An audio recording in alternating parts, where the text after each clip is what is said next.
Congolais aza spécialiste na escroquerie. Escroquerie wana soki na motilité escroquerie zonga na kati na église. Okomona moto ya église azaki malade azoluka guérison. Jeune à côté, retraite à côté, veillé à côté, na pensée na yebi ki ayeko luka guérison tango abiki sami na malade ya nesile azongi mais abosani ki akoko bela lisusu edina bala bana na bango to bakoma ba polygame désordre bazoka manzambe malamu na désordre nzambe malamu komi église oyo bazoti a trouble na kasi église de réveil pour les ba église misusu nyonso donc dozolo ba makambo ya ba église de réveil pinate mais dozolo ba makambo tali élévation lokola nani wana na semo parenthèse mke ko pesa exemple ya nani oyo ya afin mystérieux wana to kolobela ngo mokolo mosusu omoni azaki na ndako ya munene mesiko azongi na ndako ya muke alongi na ndako bana ofutela ya imoko na kati ya clôture akeko futela lopango ya bato ebele abana otambo na mutu kane komi na garage akomi ko tambo na ba taxi donc o mutandenge wana azoma tatu azokita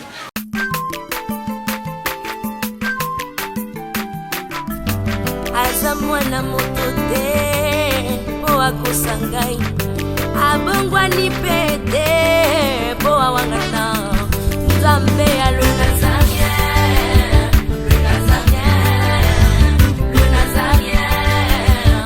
David Nzamba ayebana kitoko koma mokondima atako bapakolaki mafuta na mosakolima lelo yayo bolingo ebateli le Nazarien lipamboli oyo monana katembeni mama kantelobi kolapye mapapu masope mafuta tokokisitana.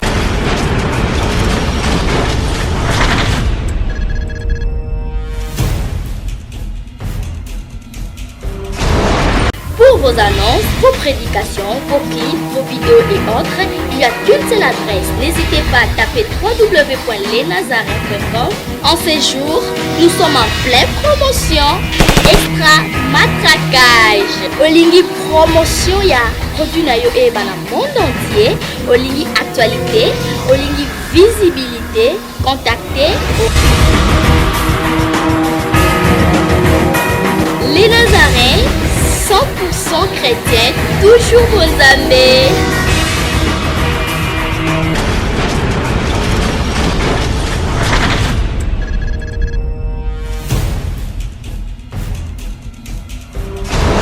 On peut dire shalom, et on peut dire bonjour ou bien bonsoir chez vous. Très chers fidèles téléspectateurs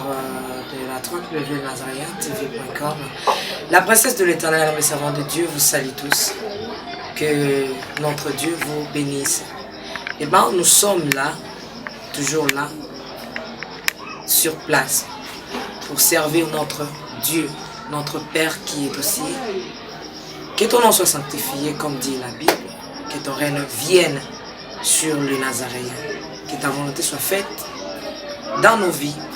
C'est ma prière d'aujourd'hui, avant de commencer cette émission Table Sainte. Je m'en vais aussi rentrer à la régie si possible. Et on se retrouve tout juste après parce que Mubaya Mungu Akuna.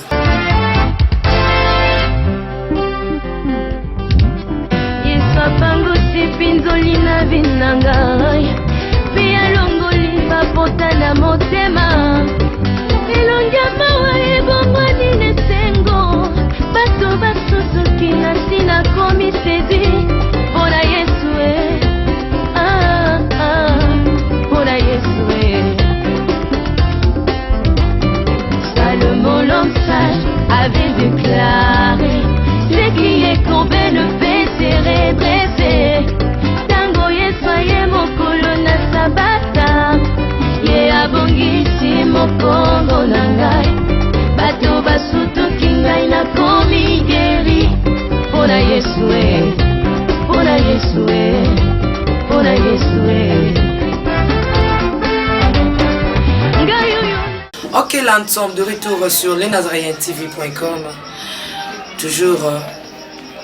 Nabino Nabiso, Biso Nabino Nabiso Tolingana Kamakasi parce que et comment les Kambu ya famille, comment les Kambu famille, je reçois pour vous aujourd'hui le prophète Bruno Boaz, mon invité du jour, à qui je dis bonjour, shalom. Shalom ma soeur Tiffany. Shalom na ba auditeur yonso epe mboto moko spécial na bande kuna yonso na bisibino libaramo. Ah, non, quand on calme. Bibaramo. Oui. Au bandol, on peut se dire Namo. Namo. Donc, c'est la salutation sur le que sous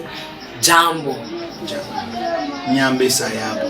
Obosani. Ah, bambo, to que sous la vie, on ça bite. Vite. Hana kote. Lakini ya wana. Ah, oh, oyebi déjà qui est Rwanda. Kebana suspecté on t'aime parce qu'elle est rwandais. Merci. Alors mitene, bifanamo on a pesi bangwaka. Ah, na yo akote belé si on continue na gagner au gars. Ah bon, ok. Kenende. Tenga pesa bon question que ça passe. Tena ebite yo yebi ba we nga pino ya ngado to so la neti mokolo ana miria nini. Il y a tout de Babel. Tout de Babel bukali alors muto na mutazo lo bakota na ye. Ah, on nous a mis na kimongo hein. C'est bon. Sia. Mais toi. Merci beaucoup, c'était juste l'ambiance de l'émission. Oh. Que Dieu vous bénisse beaucoup, beaucoup. C'était juste l'ambiance de l'émission pour catégoriser en côté. Non. La vie c'est ok. Namboka batu landa ndenge. Matambola. Nazo tambola. Donc il faut yoka yoka. Yoka na kikuta batu musu bazo loba ki congolais ndiye baza ba congolais. Bazo ba lingala. Ndiye baza ba lingala phone. C'est bien. Sujet beaucoup très important sur l'élévation dans le christianisme. La Bible nous dit que c'est la bénédiction de l'Éternel qui enrichit, ne fait suivre d'aucun chagrin. Et aussi, mon serviteur s'élèvera, il prospérera, il avancera, il sera placé plus haut. Là, c'est ce que la Bible nous dit, c'est ce que l'Éternel dit dans la Bible. Mais prophète, avant tout, tu as un sujet, et puis, ce sentiment et appréciation par rapport à ce sujet. Oui, na pesi bandeko yon sombote. Sujet oh la princesse de l'Éternel, la humble servante de l'Éternel, député, il y a parlement céleste. Aïe kumona na sénateur pour to ba ko débattre, moi c'est très important. Si makambo ya élévation. Pour le kambo ya élévation de ezo bousculer vie chrétienne lelo, mutu yon surtout a besoin ya élévation. Et puis nous tous sur l'ango lelo ne boyebi na zalaka apprécier tes choses ya makambo zo contribuer na molimo amutu. Faut tout tambola malembe tout ngi tout accepter nos principes et procédés ndeni mwana nzamba ko sala pour ay ba bongo ko pambwa. Ko à cause ya kuluka élévation et ba to bele ba sali alliance na santana. À cause ya kuluka élévation de lelo ba to bazoyembela gege. À cause de l'élévation de ba muku na basali ba club pour ba luka élévation.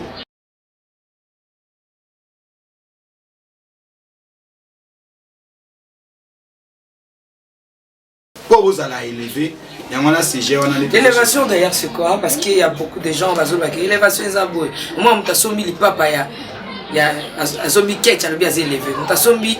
il y a un moninga qui est bien haut, élevé. L'élévation est anonyme. Dans la Bible, d'abord, c'est l'élévation de l'Éternel qui enrichit. La Bible est et elle ne se fait suivre d'aucun chagrin. C'est-à-dire quand vous avez une élévation, ils ont un succès. Au moto azozo na kati ya entreprise na nyonso ya zosala tango moto amoni bonheur na kati na makambo zosala ne babengi yango élévation.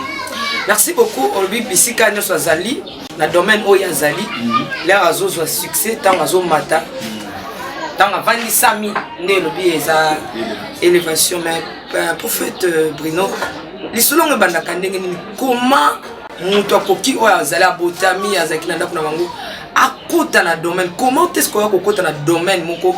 ou bien oyebake na domaine on akoti nde bisika élévation nanga ekozala to awa élévation nanga eza te sengeli na bima? Le problème est que moto d'abord surtout ba africain moto il faut aluka ko identifier wapi nde orientation onzamba ponelaki. OK. Yoko comment des fois na mingi ezokta na Afrique na nini ba parents de ba proposer kabana musala ba kokibasala.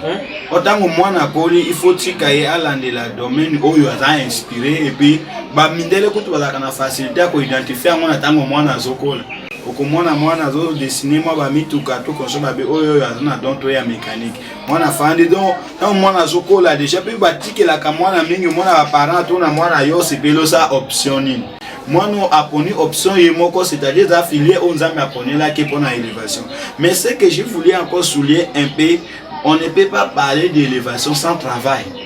Ah bon? Oui, on ne peut pas parler d'élévation sans travail. Modunion sera aspirer que à soit élévation, il faut comprendre d'abord que le man ne tombera pas du ciel. C'est-à-dire pour monter à élévation, il faut payer prix na botokinaye, nengi nzambe asali. Okomona soto zongi na Bible, nzambe asali Adana Eve. Esi ba mu salani ni ba cultiver. C'est-à-dire nzambe ba keke ko kata elanga ko entretenir amundi ba mo ba ko eba ko se retrouver. Tango moto zo aspirer élévation ya kangi maboko. Ako réussir. C'est-à-dire faut ba ko faut travailler maintenant on peut continuer et signer ça va tant combien pour que on soit succès na place.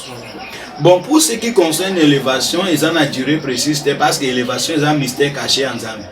Okoki ko bana mosala lelo to pe lo binzamba tomboli yo okope ko umelo beti 10 ans 20 ans ils ont dépendre na souveraineté en Zambie mais il est aller très important ils que tango yo atami loko moko oza convaincu que ça domaine on zamba poneli ngape na ko élévation awa il faut na patience et oza bongo na persévérance. Moni loko zobo makongo ezali marque ya patience et persévérance congolais a apprécié mama Tiffany loko la congolais soki congolais to lobi ke congolais a apprécié ezandenge nini to suna cadre makamanzambe pasteur a implanté église kaka lelo alingi lobi asomba mutu kwa monaki okuna sombi mutu ka moyebi sacrifice ya salanda tongi asombi mutu ka oyebi sacrifice ya sala pa ba bongo kotonga immeuble tango za apprécié na domaine onzamba poneli yo oko se retrouver te il faut na patience et oser la temps en Zambie alors pour la makambo tali durer ils ont dépendre na Zambie mais ba tous pas apprécier balonga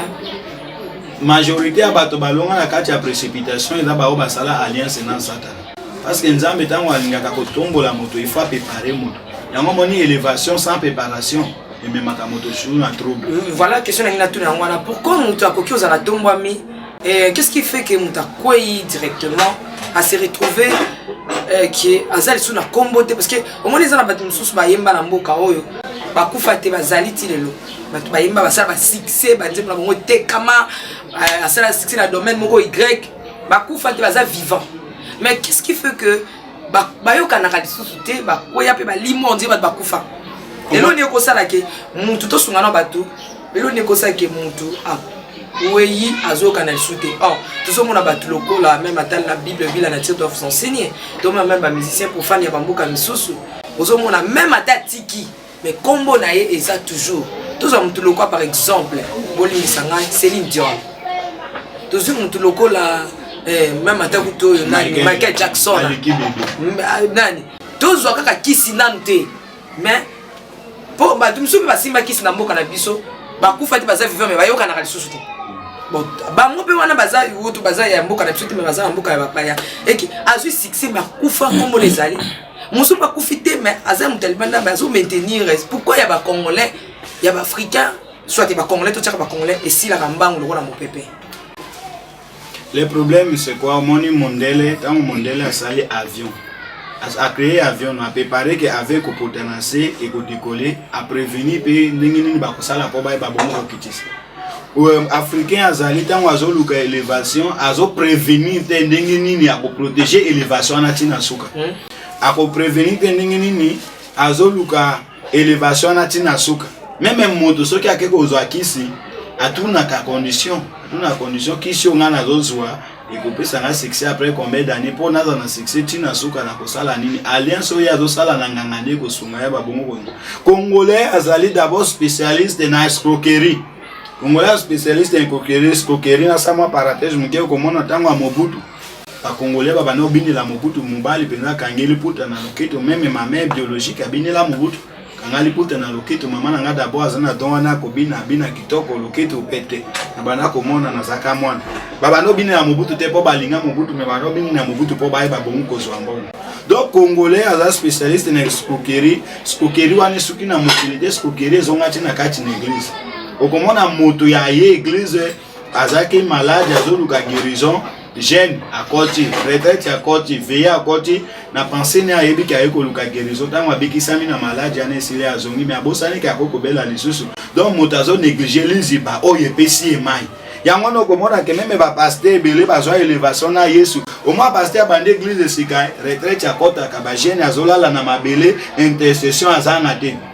soki église bande c'est quoi nzamba no pambole asomi ndako asomi mutu keseli akomi prière vie de prière za kesu sute akomi komela masanga akomi na loyengia basi akomi na makambo mosusu c'est-à-dire a négligé source oyo et puis ça qui élévation na émission la fois passée na lobaki yango na lobi ke nzambe atombolaka na noyo musée etinabal na Afrique francophone nzambe atombola pe Odaousa na Afrique anglophone bango tu ba mata ba sala succès ti ba kufa na kati succès na sima yango na Afrique francophone nzambe atomboli na Congo tolo ba pasteur nani ndebi surtout to sala kama kelele awa nani akoloba penza bakola kisedo baloba kaza succès directement ya musée etinabal azate mais na Afrique nino na Nigeria baza belo kuda avec David Oyedepo okuti pe siko mikolo moto azana succès koleka Oyedepo za mwana biologique ya Odaousa nzamba zo utiliser puissamment koleka na Oyedepo donc grâce wana ya papa na ye ebungi te nzamba bateli yango na descendance nezo continue mais ba oya nani oyo ya nani te edina bala bana na ye bango to bakoma ba polygame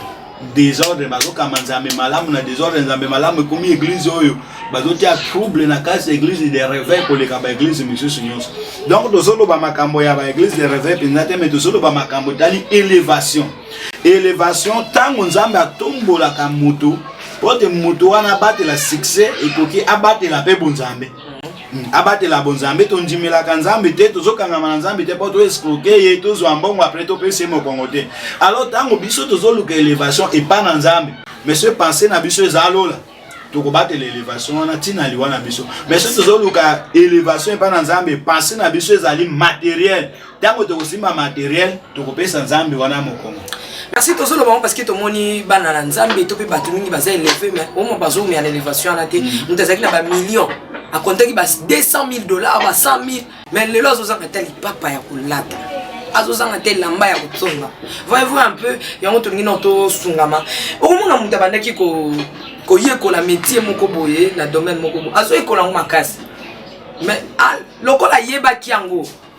asuki ka wana a travaillé les sous-domaines mais lorsqu'à Zuka Moussala quand on a travaillé en 2003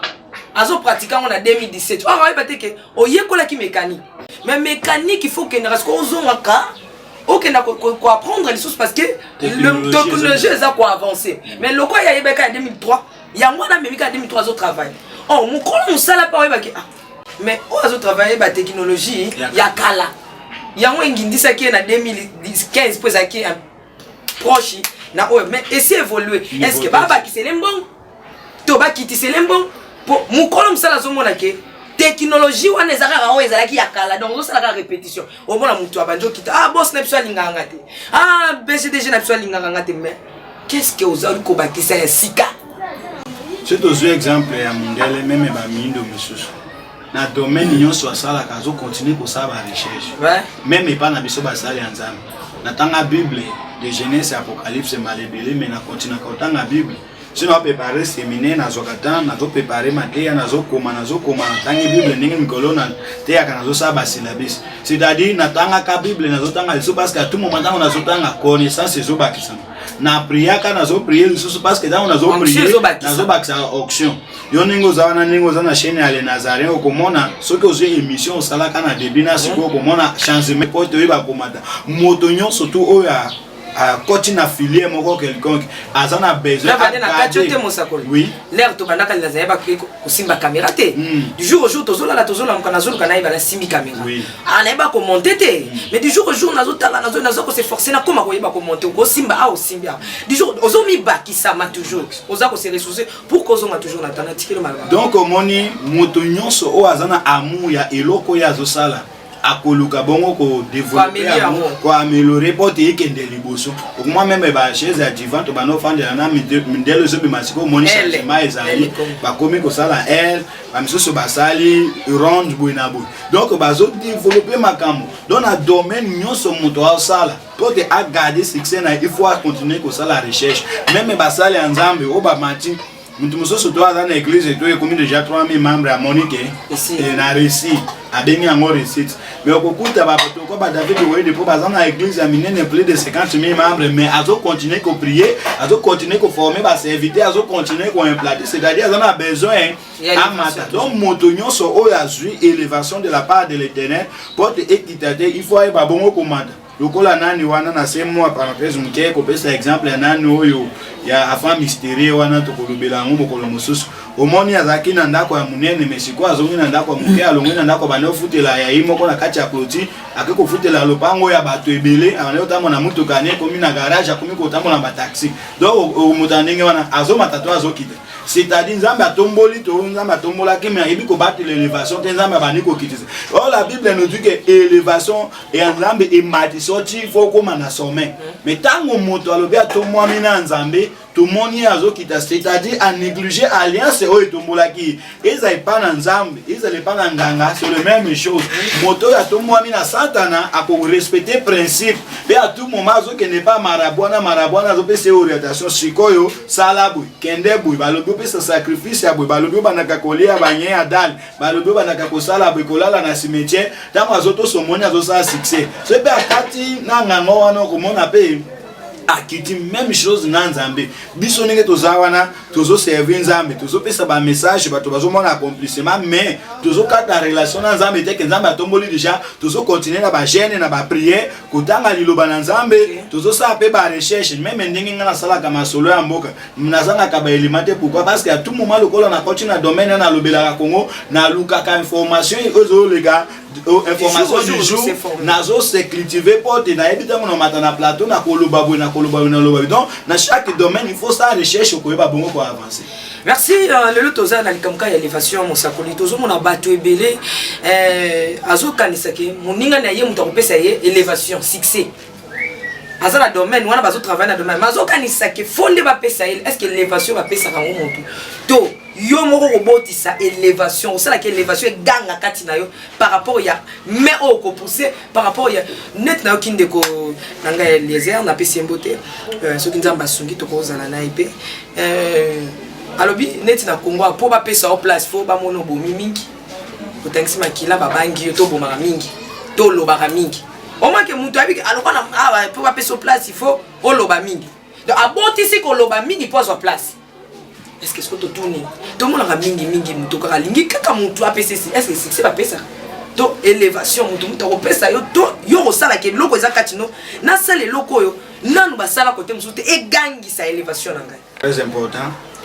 okomona mutu azo sala domaine moko po azo esika bo tango azui recherche c'est les deux exemples lokola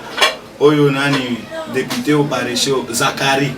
Zakari abana kosala makelele na émission na yawana ya télévision ya nini oyo ya chaîne na etango akomi député akoti na kati ya makama politique moni Zakari alobelaka esi mboka te donc makelele ya bana kosalela ezalaki juste po azo aposte yango na pe kutu na bondelaka mingi na sepelaka na muto otangi komoni awa frère Eliezer alobelaka mboko kati na solo na mke papa Léon Lembalemba na bondi la kanzambe ke basala ngona vision te ke bazo ape poste bakoma lokola Zakari mais basala ngona aider ke bazo bundi la Congo kati na solo pote mboka yeba bongo kokende liboso na lobaki makambo itali élévation mama Tiffany moto oyo azoluka élévation en solo azalaka na détermination ezali fa koma na sommet ya élévation tango azoza na détermination akoma na sommet élévation deux exemples typiques lokola chaîne ya les Nazaréens nombre ya vie na biso ya yo na les Nazaréens et comment déjà ba 50 000 parfois 60 mais yo ningo zawana ozo continuer ko sala ba émission vision ezali lokola année passée na c'est ça qui na vie to ya 50 année ozo ya année oyo na c'est ça même na 80 na keneti na beta même plus de 50 millions il y a personne dans la côte 80 même 200 300 même millions il y a nombre de vies tango yozo luka ke nombre de vies mata okoluka kwa améliorer mosala okoluka pe ko sala ba émission eza malamu yango no moni bato miso ba comprendre kate surtout na chaîne ya les Nazaréens soko moni moto ya bani misala mabe lokola oyo aventurer bane ko tongola bato komesa bato ba citron na Ezekiel tango to moni ke azoluka ko bebisa mosala to seni to tie pemene pourquoi tozoluka élévation ya solo mena kanti ke kombo yeso etu kisamate pourquoi parce que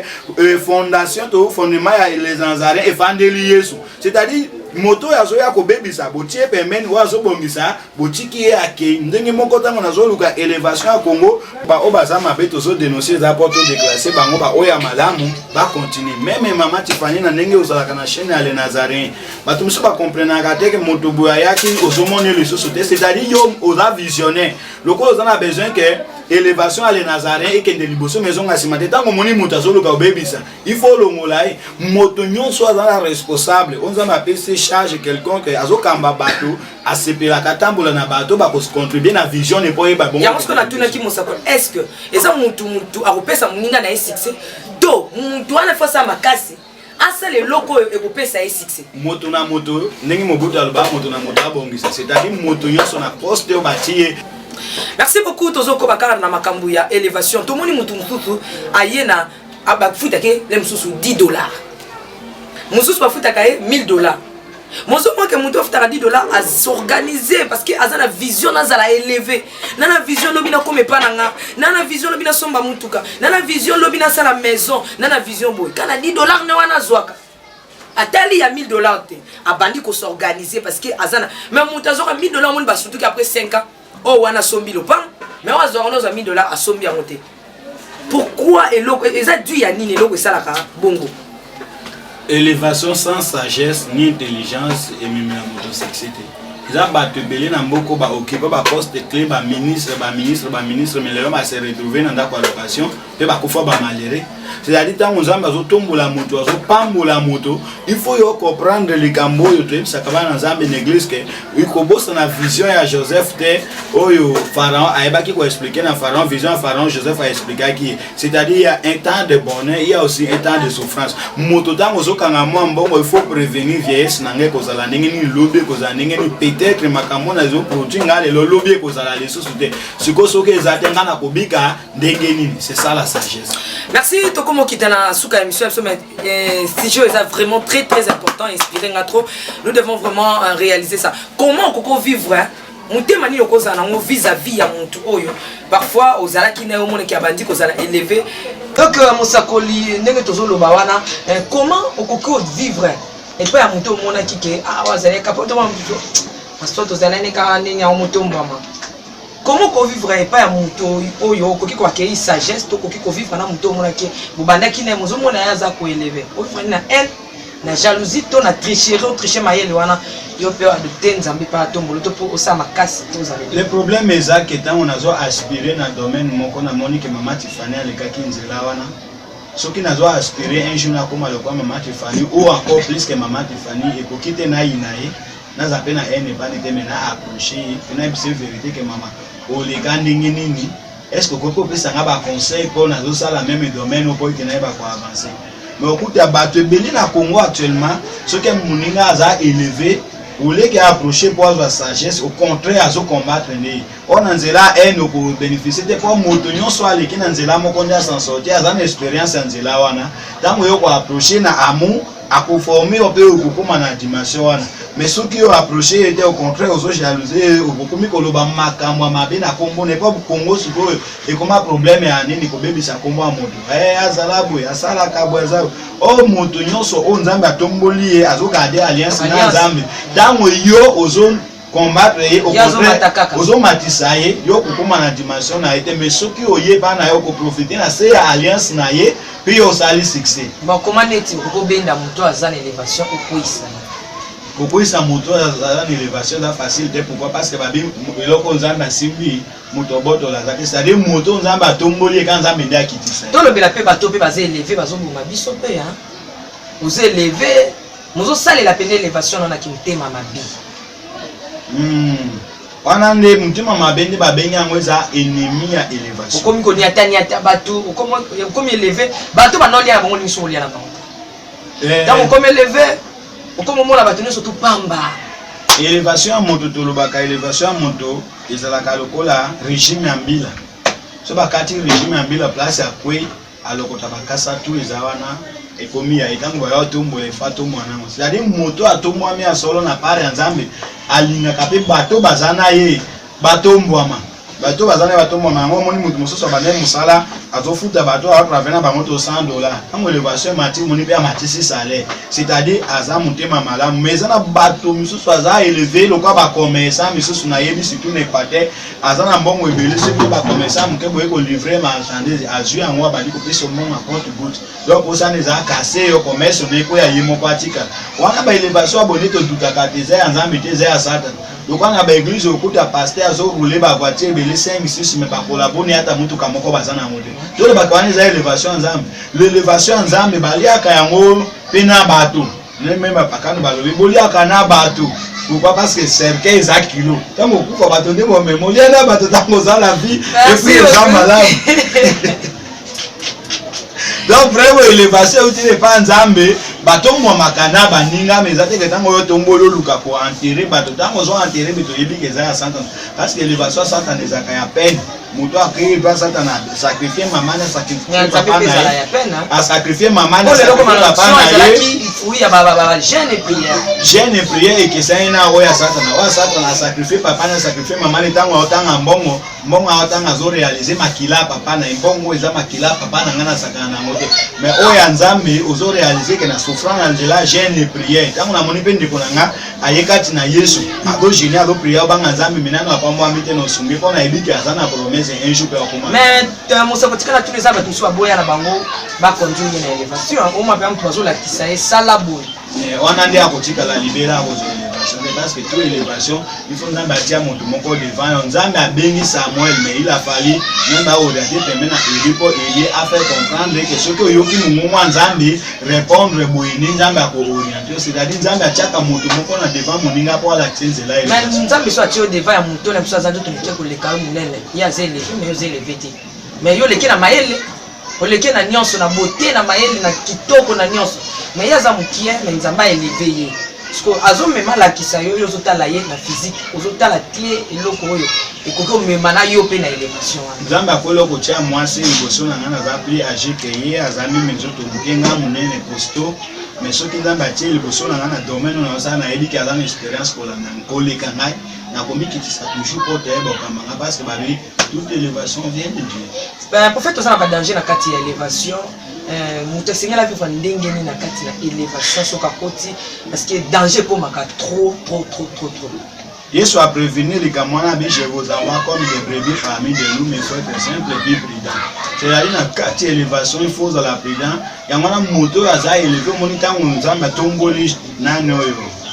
Salomon David a koyé biseki bana moto boye sala boye c'est-à-dire moto aza élevé première chose on dans bazo benga ngweza prudence il faut koyeba kozala na lecture ya penser ya bato oyo zo travailler na bango tango moni moto intention de Jésus sala mabe akomi ennemi ya élévation il faut kolongole pembeni na yo pourquoi parce que ce travail na kokoma obstacle ya élévation na kati na élévation nzambe tango apesa ka moto élévation apesa ke autorité wana ko mettre en place parce que nzambe akotala soki apesi o deux personnes okamba bango ozana autorité likona bango te apesi o troisième et nzambe soki amona yo ozo réunir critère ya une autorité apoto muloti apesi o 1000 personnes c'est-à-dire o azama be o tie pembeni o conseiller ko kite o tie pembeni o ya malamu o continue nzambe ko banda lelo ngano to ko banda lelo makambo assemble to nzamba bano to molanga nzamba preparaki te ke ngano ni to kosilisa élévation wana so nzamba preparaki ke ngano to kosilisa to keti to silisi mais so nzamba preparer bongo te akoyeva ko ya chope même pe apesinga motu. Merci Mosako Nao qui t'a la question au et ça c'est je me très moulay parce que je sens que le Seigneur m'inspire beaucoup de questions. Oui que ça na ba tout sous ba boma ba tu ya élévation ba homme levain. Tu vois nzamba ya ngata azui prophète Buna matise kuna. En l'exa prophète Buna na maboko ya mutu moko mutu na pe arolekisi awa lekiawa ti okay aux élévation mais ba tout sous ba boma ba tu élévation na bango comment azale sika wana komo kila mtu anazua tuti na teka na zwa succès so na éliminer nga na za la place wana là a éliminer mtu ananjo na éliminer mtu élévation na ye akoti pe azwe loko wana pe asali yango pa zwi na yango te prophète le conseil le problème komo ma mtu azali pona yo homme levain le problème est ça que David avait compris que je ne peux pas porter la main sur Saül pour une élévation. Dieu m'a choisi pour le succéder, mais il est important pour moi na garder ti mokolo o nzambe akozwa ye na za pourquoi parce que dans na misala musu ifale kaka Saulo asa nzambe lelo ko koyebisa ngake ngani na za succès na yo après yo kozala nga il faut na protéger pourquoi parce que le kwanza ba préparer nga no remplacer il faut na copier mayelo ezakati na yo pe misala osala pe na approcher na humilité pour o préparer nga pour na place on mais si nzambe esinga déjà que ngani na ko succès to za osala musala administration na yebi que après yo directement zanga si na weli que na bomo pour na koma DG na on a koma DG na kokosa musala ngote pourquoi parce que zaki ni loko mususu o etikala ke yo la kisanga o la kisite donc bato nyonso ba bomaka bato ya élévation na bango batikala ka ko échouer pourquoi ko réussite parce que azala qui préparer. Donc tu veux dire que ceux qui montent aza élevé aux anaye il faut battre la il faut lui protéger jalousement parce que bible zo ba soki ba bomi merci beaucoup. Nous sommes arrivés à la fin pour aujourd'hui. Prophète Bruno Boaz, conseil et puis numéro de téléphone. Si je veux continuer. Conseil nanga et pas à Congolais, c'est ça que élévation et outa karosa. So ligo pas moi, ose la élever et coquer au travail. Peut-être au travail, respecter canal et élévation, on s'en va tracer pour nous. Congolais ne sont pas stable et bisimba sima. Les lois sali oyo nous changer ba domaine nyonso te kona domaine moko mais au persévérer na ngoko te ko s'en sortir et puis si j'ai auto yango yo oyo za élevé yeba kolia na bato baza permis na yo préparer pe successeur non parce que succès sans successeur izana tina te ça dit dans bato mbolinga na prévenir que les lois na kufi succès oyo et que ne permettre le quoi les Nazaréens les lois que les Nazaréens sur mama tifania kufi nani a ko remplacer pour kumwa les Nazaréens tikala. C'est ça la vraie élévation qu'on préparer successeur na motema malam alors yo o ba préparer le la successeur cause à la précédé luka oyeba mosala pezila temps ya nzambe pona yo pe po osala succès na yo nzambe apambola bino nyonso eza toujours sentinelle o nzamba établi pona bino prophète Bruno Boaz au numéro nanga téléphone est plus 243 81 00 194 Facebook Bruno Boaz. Merci beaucoup, c'est ça. Nous étions avec l'élévation, donc je pense que Pamboli ba Kolo Sije Oyo, donc venir, et ça Sije Oyo qui vraiment inspiré Makasi. Donc que Dieu nous bénisse. Donc le prophète Bruno a Betty, il faut combattre la moto à Zali. Nakati na élévation. Donc ce qu'on vend nakati ya comment jouer avec na bande de touche, on va na bande de touche aux la peine ndenge match zo beta masoko comme tour na yo okoko taper robeta prouver comment et de quoi tu es capable na kati ya terrain ba prouver de quoi tu es capable de soko vandi na ban donc ba tous pour ça na ba compagnie bozo sala na ba ndako ba tout ça donc lingana no muto yo okuta za élevé wana soko lingela msusu don wana ko kitela yo pe côté liyo donc soko lingara professeur na yo te yeba yango ata expliquer ndenge nini okotikala jamais kozwa eloko donc soko sala ke pa muto lingaka yete yeba yango okotikala komata te okotikala kokende te parce que yo lingaka élévation te donc soko zo linga muto aza élevé te c'est ko zo linga pe élévation te soko zo ina muto aza libosono c'est ko zo ina élévation donc c'est un peu ça na bato pe baza élevé donc boye ba pe kosunga batu misusu donc ba mata pe lokola bino donc okomi moyembi munene olinka ba betela kaka yo soko kote pa mutu x okezo mbongo otiki libana oui okotiki libana mais là obimi yepe asanini asepela donc c'est un peu ça là qui c'est que bakotaka akoma charge ya yo pété c'est un peu ça donc na maboko mutu az élevé soko umeli mingi et que obimite c'est que soit faut batala ngo soit ozamabe soit obengama pour l'élévation te soit peu élévation eza yo te mais soko vanda mutu az élevé il faut vraiment osala élever. Merci beaucoup. Quant à moi, je vous aime beaucoup. Je vous aime beaucoup de l'amour de Christ. Et j'ai dit merci à tous ceux-là qui étaient avec moi. La main, comment on les appelle? On l'appelle encore. Donc Justin Kwangunu. Image en profil, voilà. Image en profil, Justin Kwangunu. Ce que tu nous as mis à Pambo, là, si je veux continuer. Maman Maria Pam, Piamé.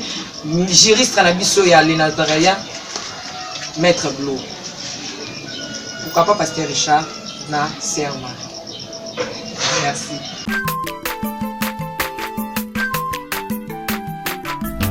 Aza mwana moto te po akosangai